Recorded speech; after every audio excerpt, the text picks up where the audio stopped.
Today on Something's Happening Here, we start a new week with a new topic, exploring something that is near and dear to every single one of us, which is our health. Especially in light of the global health crisis of the last 3 years, maintaining our health seems like it's more important than ever before. Also, did you know that maintaining your health can be a spiritual exercise and even a form of worship if you let it? Now, if that sounds strange to you, then I'm glad that you are here today as we begin our topic of the week called Life More Abundant. I'm Steve Hicks. Welcome to Something's Happening Here. Hello, everybody. Happy Monday. I'm glad that you're starting your week with us here on Something's Happening Here. And last week was a really big episode, wasn't it? And if you haven't seen last week's episode, I suggest you go back and check it out. It was our show on the mark of the beast.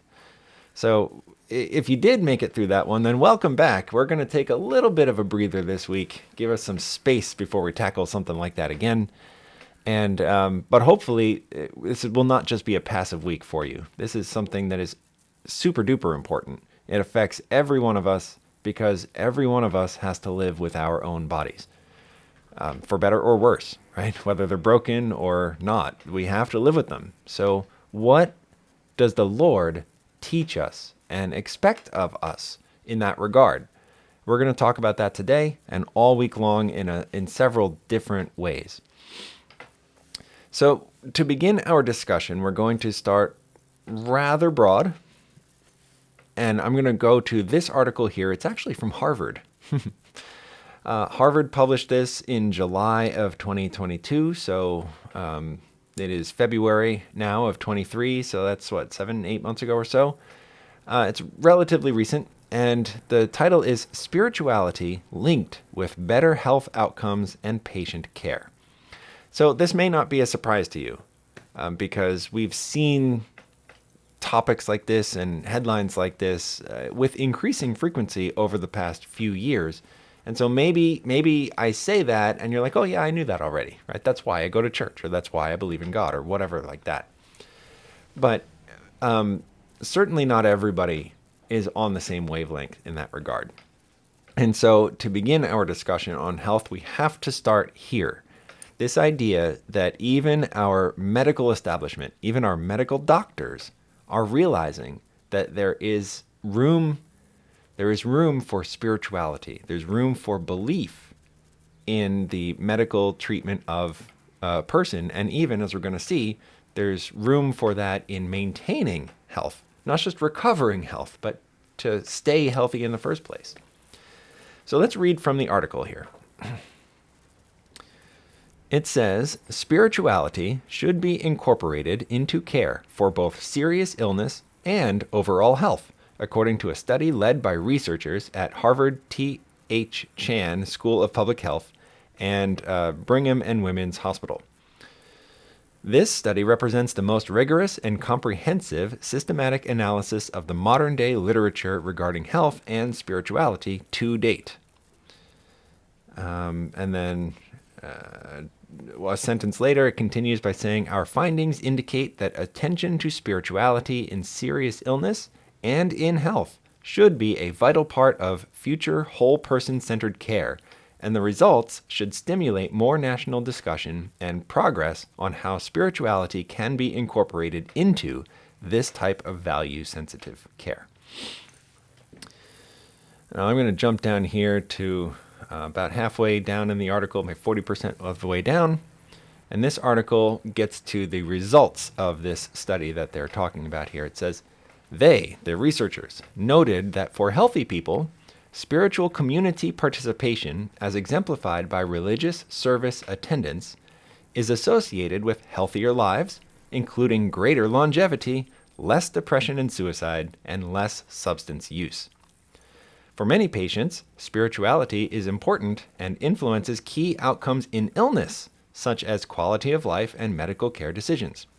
Consensus implications included incorporating considerations of spirituality as part of patient-centered healthcare and increasing awareness among clinicians and health professionals about the protective benefits of spiritual community participation. There's a lot of big words in that. You can tell it was written by Harvard, right? But what it is communicating to us in kind of normal English is that if you go to church, statistics show that you're going to probably live a healthier life. There's a strong correlation there. It's so strong that the people at Harvard, and Harvard's not the only ones, the medical establishment broadly is beginning to see it as a causation, not just a correlation. It's interesting that they're measuring this by like church attendance or synagogue attendance or some sort of community-based faith expression, which I guess should make sense because medical science is going to have a hard time quantifying God, right? But they can quantify religious service. You spend an hour, 2 hours, 3 hours a week with your community of people, makes you feel whole, makes you feel welcome, makes you feel at ease, reduces your stress, all these things. And that is an easier metric to gauge and to judge than how well a person knows God. But I personally, and here on Something's Happening Here, we're cutting right through that and going straight to how well you know God. Because I have been going to church long enough. In fact, I have been a leader in the church for long enough to know that just because you show up once a week doesn't really mean anything. You know, you want to come, you want to sing some songs, you want to shake some hands, you want to eat a good meal. That's fine. You're welcome to do that. But those things all by themselves are not going to have an automatic effect on the way you live. I believe the real power here that Harvard is discussing is less so to do with your community, although that is important, but less so to do with the fact that you go to church and more so to do with the fact that you've allowed the Lord and the ideas and the principles that come from the Lord to impact your life, to affect you, to dictate the choices that you make in terms of how you spend your time, the things and foods that you put in your body, the friends you associate with, even all the way down to like the kinds of entertainment that you allow into your brain and into your body. Because as we're going to see tomorrow, all of those things have an impact. Tomorrow I'm going to share with you, not a secret. This is not a secret. It's increasingly commonly known in our world today, but it is still a bit of a secret. It's a new study. It's a new medical study, and I'm just going to share with you not only what it is tomorrow, but how it affected me personally. And we're going to see how all of these different factors of life can all come together in one kind of way of making us healthier or maintaining our health. So, one more piece from the Harvard article here, because we are unashamedly Christian here on Something's Happening Here. But Harvard noted that the 27-member panel was composed of experts in spirituality and healthcare, public health, or medicine, and represented a diversity of spiritual/religious views, including the ever so increasingly common spiritual but not religious, and atheist, and Muslim, and Catholic, and various Christian denominations, and Hindu. And before we go on, I just have to point out, Catholic is a Christian denomination. So I'm always kind of surprised when Catholic gets its own category over here that's apart from Christianity broadly. I'm just historically speaking. The reality is, without the Catholic Church, there would be no other Christian denominations. And so, I don't know, that's just a little editorial choice that strikes me. Always a little surprised when Catholics get segregated out into their own category. But my point in going through that is to say that it's not just a belief in the Christian God or the Christian ideas of God that lead to these health outcomes. We're seeing that the kind of concept of spirituality opens you up to things that are bigger and broader than yourself. So obviously, if you believe the kind of biblical paradigm that we see in Ecclesiastes 9, verse 5, that the living know that they will die, but the dead know nothing, which is the position we kind of take repeatedly here on this show. That is a very different understanding of life and a very different understanding of God than, say, the Hindu understanding of reincarnation. So you will be reborn as something else later on. Those are radically different ideas. They are so different they cannot coexist. And yet, we're seeing from the pen of Harvard here that the health outcomes are similar, because we're wading into theology a little bit here, but because the Bible is pretty clear there's only one God. So it's not like the Christian God is over here in this corner of heaven, and then the pantheon of Hindu gods are over here in this other corner of heaven. No, there's one God. And every so-called God that we understand here in the world are just different understandings of the only true God. Some of them are more accurate than others, obviously. And like I just said, the ideas are frequently contradictory, so they both can't be true at once. But God is bigger than our limited understanding, isn't he? Of course.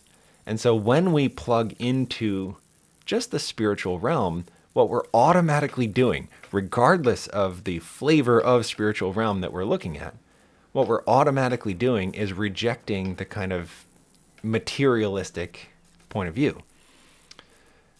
We recognize there is more to life than just what I can see and hear and feel and taste and touch, right? And so when we elevate our own minds into that realm, we allow ourselves to wrestle with and consider things that our natural world may not present to us. I see we have just a couple minutes left, so I'm going to close with a testimony today. I'll tell you more about this tomorrow, but I have been living with a chronic condition for more than 10 years now. And when I was first diagnosed with it, I was really scared. I was already a practicing Christian. In fact, I was even already a pastor. But even still, I had never encountered anything like this before. It was very scary to me. And when people that I knew and loved and trusted began to approach me with these kind of spiritually minded approaches to combat the condition, I at first was very resistant. I said, no, I'm already pretty healthy. I already do this and this and this and this and this, and then this condition happened to me anyway. So clearly doing those things are not the way out, and I just want the doctor to tell me what to do. Give me the drugs, give me the medicine, make me better. And I'm happy to report that mentality did not last in me for very long. So I encountered a number of people and experiences, which I will share tomorrow a little bit, that changed the way that I thought about this. And when your mind changes, everything in your life changes with it, to follow it. So that's what I want to start our discussion with this week. You want to be healthier. You want your body to be stronger. You want to live in such a way that